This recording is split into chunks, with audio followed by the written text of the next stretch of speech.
ఆ నియోజకవర్గం ఇప్పుడు వైఎస్ఆర్ కాంగ్రెస్ పార్టీకి కొరకరాని కొయ్యగా మారిందా? వైసీపీ ఆవిర్భావం తర్వాత ఇక్కడ సింగిల్ టైం మాత్రమే బోని కొట్టిన ఫ్యాన్ పార్టీ ఆ తర్వాత జరిగిన ఎన్నికల్లో ఎందుకు వెనకబడిపోయింది? ప్రత్యర్థి పార్టీకి చెందిన బలమైన నేతను ఢీకొట్టేందుకు వైసీపీ అధిష్టానం వేస్తున్న స్కెచ్లు ఎందుకు ఫెయిల్ అవుతున్నాయి? నలుగురు ఇన్ఛార్జ్లను మార్చాక కూడా అక్కడ పరిస్థితులు మారేలా కనిపించడం లేదా? అసలు ఇంతకీ అది ఏ నియోజకవర్గం? ఈ స్టోరీలో చూద్దాం.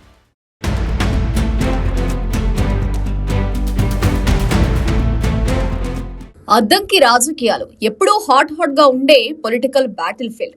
ఒకప్పుడు కాంగ్రెస్ టీడీపీ మధ్య హోరాహోరీ పోరాటాలకు వేదికైన ఈ నియోజకవర్గం ఇప్పుడు వైసీపీకి మాత్రం అంతు చిక్కని సమీకరణంగా మారిందన్న చర్చ నడుస్తోంది. రాష్ట్ర వ్యాప్తంగా ఎన్నో ప్రాంతాల్లో వైసీపీ తన బలాన్ని చాటుకున్నా అద్దంకిలో మాత్రం పార్టీకి ఆశించిన ఫలితాలు రావడం లేదు.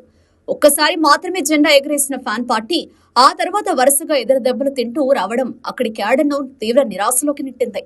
ప్రతిసారి కొత్త నాయకత్వం, కొత్త ప్రయోగం, కొత్త సమీకరణంతో బరిలోకి దిగుతున్నా ఫలితం మాత్రం ఒకటే అవుతోంది. దీంతో ఇప్పుడు అద్దంకి వైసీపీ అధిష్టానానికి పెద్ద తలనొప్పిగా మారిందన్న టాక్ బలంగా వినిపిస్తోంది. ఇక్కడ సామాజిక సమీకరణాలు, వ్యక్తిగత ప్రభావం, స్థానిక వర్గ రాజకీయాలు ఎన్నికల ఫలితాలను ప్రభావితం చేస్తూ వస్తున్నాయి. కమ్మ, రెడ్డి, ఎస్సీ, ఎస్టీ వర్గాల ఓటు బ్యాంకు ఇక్కడ కీలక పాత్ర పోషిస్తోంది. ఈ నేపథ్యంలోనే ప్రతి ఎన్నిక అద్దంకిలో ప్రతిష్టాత్మక పోరాటంగా మారుతోంది. ఒకప్పుడు కాంగ్రెస్ పార్టీ బలంగా ఉండగా తర్వాత తెలుగుదేశం పార్టీ తన పట్టు బిగించింది. అలాంటి నియోజకవర్గంలో వైసీపీకి స్థిరమైన స్థానం సంపాదించడం ఇప్పటికీ సవాల్గా మారింది.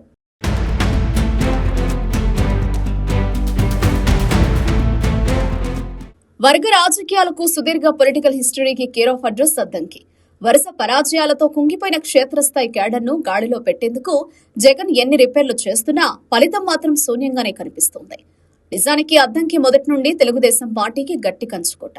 నియోజకవర్గ ఆవిర్భావం తర్వాత టీడీపీ ఇక్కడ 6 సార్లు జెండా ఎగిరిస్తే కాంగ్రెస్ 5 సార్లు గెలిచింది. కానీ వైఎస్ఆర్ కాంగ్రెస్ పార్టీ మాత్రం కేవలం ఒక్కసారి మాత్రమే ఇక్కడ గెలుపు రుచి చూసింది. ఎన్నికలు వచ్చిన ప్రతిసారి ప్రస్తుత రాష్ట్ర మంత్రి గొట్టిపాటి రవికుమార్ ను టార్గెట్ చేస్తూ వైసీపీ వేస్తున్న ప్లాన్లు బూడిదలో పోసిన పన్నీరులా మారుతున్నాయి. ఒకప్పుడు ఇక్కడ కరణం బలరాం వర్సెస్ గొట్టిపాటి రవికుమార్ మధ్య పచ్చగడ్డేస్తే భగ్గుమనేలా రాజకీయం నడిచింది. ఆ ఆధిపత్య పోరును తట్టుకొని నిలబడిన గొట్టిపాటి రవికుమార్ ఇప్పుడు అద్దంకిలో తిరుగులేని లీడర్ గా ఎదిగారు. ఆయనను ఎదుర్కొనేందుకు వైసీపీ ఇన్ఛార్జీలను మారుస్తూ పోవడమే సరిపోతుంది. మార్పులు చేర్పులో భాగంగా వైసీపీ అధిష్టానం ఇప్పటికీ 4 ఇన్ఛార్జీలను మార్చింది. ఇప్పుడు 5వ ఇన్ఛార్జిగా కొనసాగుతున్న అశోక్ కుమార్ అయినా అధిష్టానం ఆశలు నెరవేరుస్తాడా లేదా అన్న చర్చ క్యాడర్లో నడుస్తోంది.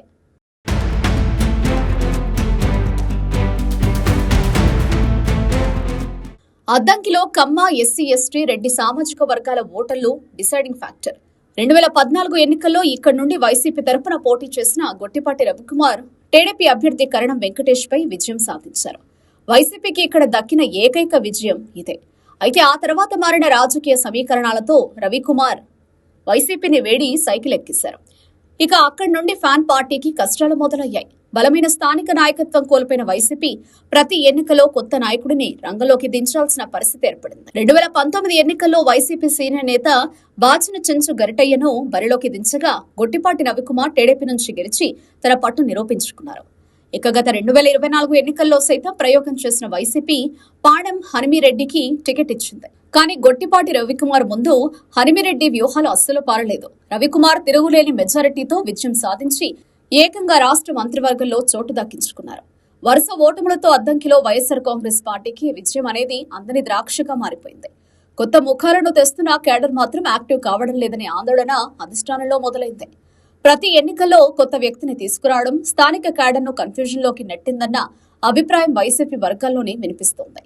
పార్టీకి స్థిరమైన ముఖచిత్రం లేకపోవడం, స్థానిక నాయకత్వం బలహీనంగా ఉండడం, కేడర్ సమన్వయం సరిగ్గా లేకపోవడం ఇవన్నీ కలిపి పార్టీని మరింత బలహీనపరిచాయంటున్నారు. ముఖ్యంగా ఓటమి తర్వాత నియోజకవర్గంలో యాక్టివ్ గా ఉండాల్సిన నేతలు క్రమంగా కనిపించకపోవడం కేడర్లో అసహనాన్ని పెంచిందట.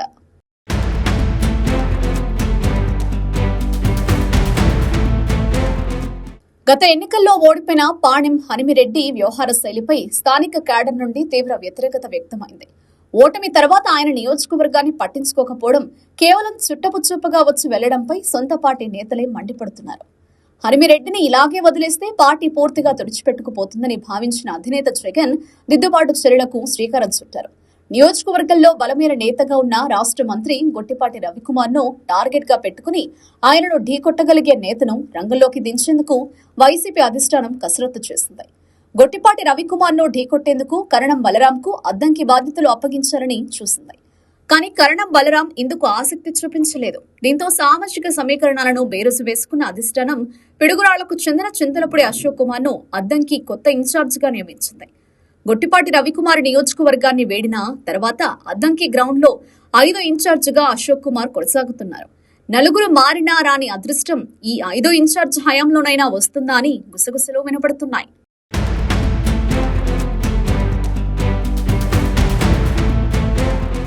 కొత్త ఇన్ఛార్జ్ అశోక్ కుమార్ నియోజకవర్గంలో పార్టీ బలోపేతానికి తిరుగుతున్నా ఆయనకు నాన్ లోకల్ సెగ తగులుతోంది. స్థానిక నేతలను పాత క్యాడర్ను కలుపుకుపోవడంలో ఆయన ఇబ్బందులు పడుతున్నారని టాక్ నడుస్తోంది. మరోవైపు నియోజకవర్గంలో పార్టీ బలోపేతానికి అశోక్ కుమార్ కృషి చేస్తున్నప్పటికీ ఎన్నికల వరకు ఈయన కొనసాగుతాడా, ఉంటాడా లేదా అన్న ప్రశ్న క్యాడర్లో నెలకొంది. ఇటీవల జరిగిన పార్టీ సమీక్ష సమావేశంలో జగన్మోహన్ రెడ్డి కూడా అద్దంకిపై ప్రత్యేకమైన ఫోకస్ పెట్టినట్టు తెలుస్తోంది. అందరూ కలిసి పనిచేసి వచ్చే ఎన్నికల్లో విజయం సాధించాలని క్యాడర్కు సూచించినట్లు సమాచారం. కానీ గ్రౌండ్ లెవెల్లో పరిస్థితులు అంత సులభంగా కనిపించడం లేదట. ఒకవైపు గొట్టిపాటి రవికుమార్ స్థానికంగా తన పట్టు మరింత బలపరుచుకుంటుంటే మరోవైపు వైసీపీ ఇంకా సరైన వ్యూహం కోసం వెతుకుతూనే ఉందన్న అభిప్రాయం వినిపిస్తోంది. అద్దంకి వైసీపీ నాయకులను ఏకతాటిపైకి తేవడం అశోక్ కుమార్ కు పెద్ద సవాల్గా మారింది. మొత్తానికి అద్దంకి నియోజకవర్గం ఇప్పుడు వైసీపీకి రాజకీయ పరీక్షగా మారింది. నాయకులను మార్చడం, కొత్త సమీకరణాలు ప్రయత్నించడం, వ్యూహాలు రచించడం ఇవన్నీ జరుగుతున్నా విజయానికి మాత్రం ఇంకా దారి కనిపించడం లేదు. ఒకవేళ అశోక్ కుమార్ స్థానిక కేడర్ను సమన్వయం చేసుకుని పార్టీని గాడిలో పెట్టగలిగితే అద్దంకిలో వైసీపీకి కొత్త ఊపు రావచ్చు. లేదంటే ఈ నియోజకవర్గం ఫ్యాన్ పార్టీకి మరింత దూరమయ్యే ప్రమాదం ఉందని రాజకీయ విశ్లేషకులు అభిప్రాయపడుతున్నారు.